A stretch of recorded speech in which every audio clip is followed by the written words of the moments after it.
Welcome back to Dukascopy TV. Today I have Yilmaz Akyuz in the studio with me from the South Centre to have a look at Eurozone prospects for 2013. So Yilmaz, thank you for coming to the studio today. So first of all, Mario Draghi at Davos last week expressed some hope for the Eurozone for the second half of this year. Now, he said the level of economic activity is in the process of stabilising at very low levels. We see a recovery in the second half of the year. Now, he also said all the indices point to substantial improvement of financing conditions. Now, how do you feel about Eurozone prospects for 2013 and in particular the second half of this year?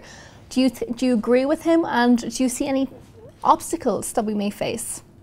Well, he has to be optimistic, and I think this is sort of a complacency of low expectations, I would say, because there is no ground for optimism in Europe. None of the fundamental problems have been resolved. On financial markets, of course, they ended the year last year with a high note, while forecasts were being revised downward by everybody. Financial markets are not the best judge of health of an economy, and in fact, Eurozone markets have been highly unstable. You had periods of optimism followed by turbulence in the last 2 years, and therefore the markets can change very quickly. Now the fund, the IMF and the OECD are predicting recession in this Eurozone, and European Commission sees no growth. IMF downgraded a few days ago its projections for the Eurozone, and Germany is now almost entering into recession. Now, what Europe needs is a broad-based growth. The average growth in the Eurozone going to slightly negative in the second half of the year doesn't put it together.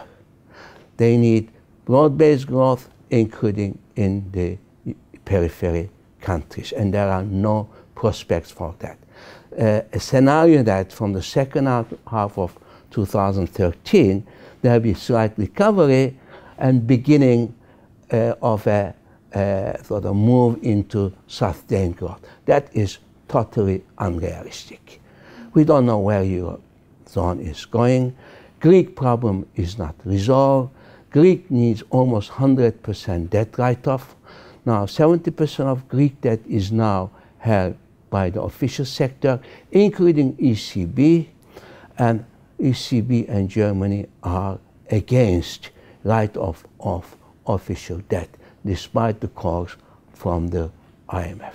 Spain is in a very fragile situation, and we see unemployment rising everywhere. Yilmaz, you mentioned Greece. There's a major concern in unemployment in Greece and Spain and France and other places in the Eurozone. And let's have a look at unemployment. Look at Greece, first of all. Because there is such problems in Greece at the moment, and look at the numbers, the figures here, it's just getting worse and worse. How do you see this problem being solved anytime soon? And how do you think, the Eurozone are going to be able to tackle this problem of unemployment? Well,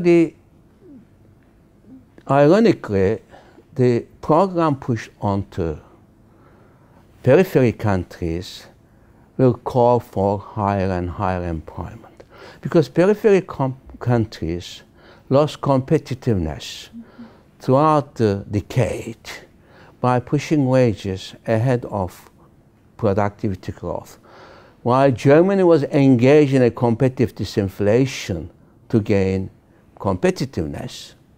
And therefore, given a single nominal exchange rate for everybody, the only way, unless Germany is prepared to have some inflation and wage rises ahead of productivity, the only way the periphery can restore competitiveness is by pushing down wages and prices.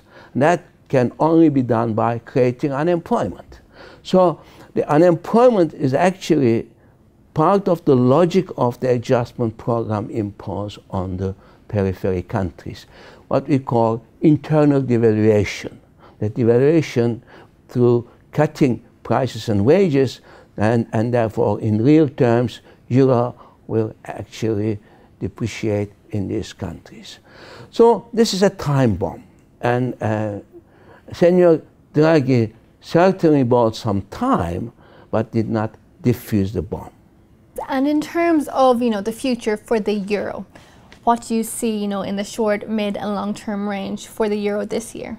The euro has lost some 10% against the dollar, and in fact euro has been holding quite well despite all the turbulence, because the others are not in a good shape either.